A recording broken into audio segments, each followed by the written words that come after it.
नमस्कार दोस्तों, आज दंपत का अध्याय 16। पुण्य अच्छे कर्म करने वाला प्रसन्न रहता है। पुण्य कुशल कर्म करने वाला व्यक्ति प्रसन्न रहता है, इस लोक में प्रसन्न से रहता है और मरने के बाद परलोक में भी प्रसन्न रहता है। पुण्य कर्म करने वाला लोक परलोक दोनों जगह में प्रसन्न रहता है। वह अपने पुण्य कर्मों को देखकर प्रसन्न होता है। दंपत का अध्याय 70।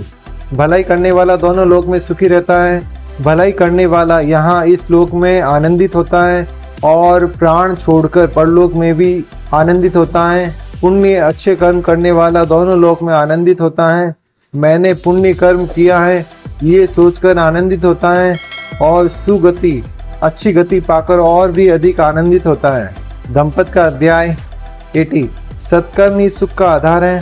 सत्कर्म करने वाला चाहे जहाँ रहे वहाँ प्रसन्न रहेगा। धन, पद, प्रतिष्ठा, जमीन, जायदाद, परिवार आदि हमारी अच्छी उपलब्धियां नहीं हैं।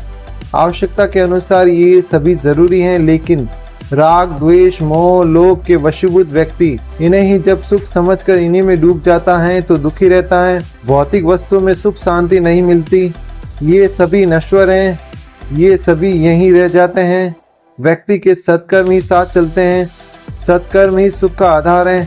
सत्कर्म करने वाला वर्तमान और भविष्य लोक परलोक दोनों जगह सुखी रहता है। दंपत अध्याय 90। श्रमण भिक्षु धार्मिक कहलाने का हकदार कौन? भले ही कोई बहुत ही संहिता, धर्म ग्रंथ कंठस्थ कर ले, कथा वाचन कर ले, लेकिन प्रमादवश उसका आचरण न करे तो वह दूसरों की गाय गिनने वाले ग्वाले के समान है और वह श्रमणत्व का भागी नहीं होता, श्रमण कहलाने के योग्य नहीं होता। भले ही कोई धर्म ग्रंथ त्रिपिटक कंठस्थ कर ले, संगायन कर ले, पठन कर ले, ज्ञानी विद्वान हो जाए, लेकिन ग्रंथ के विचार उसके जीवन में नहीं उतरे, यदि वह ज्ञान उसका जीवन न बने तो उसकी विद्वता व्यर्थ है। सिर्फ जानने से कुछ नहीं होता है, उन मूल्यों को मानना और आचरण में उतारना जरूरी है। उन आदर्शों को जीना जरूरी है।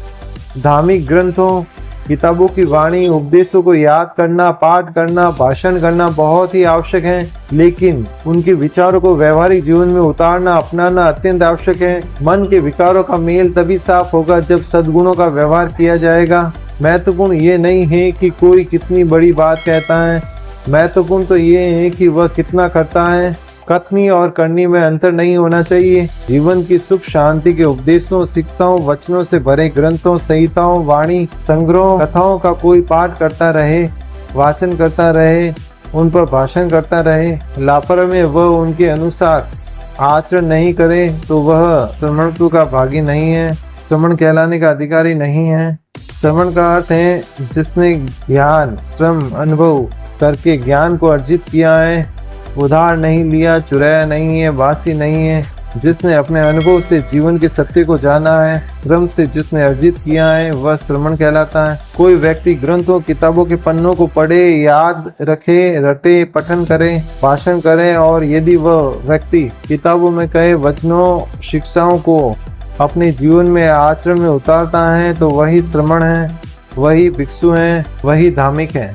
दंपत अध्याय 20।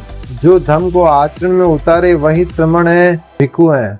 धर्म ग्रंथों का भले ही कोई थोड़ा ही पाठ करे, लेकिन यदि वह व्यक्ति धर्म के अनुसार आचरण करता है, राग, द्वेष और मोह को त्याग कर पूरी तरह से सचेत, जागरूक और विमुक्त चित्त वाला होकर इस लोक या परलोक में कहीं भी आसक्ति नहीं रखता, तो वह श्रमणत्व का भागी हो जाता है, श्रमण बनने का अधिकार रखता है। भले ही किसी को संहिता, धम्म ग्रंथ का, कथा का थोड़ा सा भाग भी कंठस्थ न हो, लेकिन धम्म उसके आचरण में उतरे, होशपूर्ण जीवन हो, जागृत जीवन हो तो मोटे धम्म ग्रंथ रटने जानने की जरूरत नहीं। राग, द्वेष और मोह को त्यागने वाला ऐसा व्यक्ति सुख शांति का जीवन जीता है। जो इन विकारों, भोगों का त्यागी होगा वही सन्यासी, श्रमण, भिक्षु कहलाने का अधिकारी होगा। जो पूरी तरह से जागृत, सावधान, होश में होगा, जो पूर्ण मुक्त निर्मल चित्त वाला होगा वही श्रमण, भिक्षु कहलाने का अधिकारी होगा। तो दोस्तों, आप हमें बताएं कि हमारे वीडियो आपको कैसा लगा। साथ ही हमारे चैनल को सब्सक्राइब करें और बेल आइकन को क्लिक करें, जिससे आने वाले प्रत्येक वीडियो का नोटिफिकेशन आपको मिलता रहे। और दोस्तों, इस वीडियो को लाइक करें और अधिक से अधिक शेयर करें। धन्यवाद।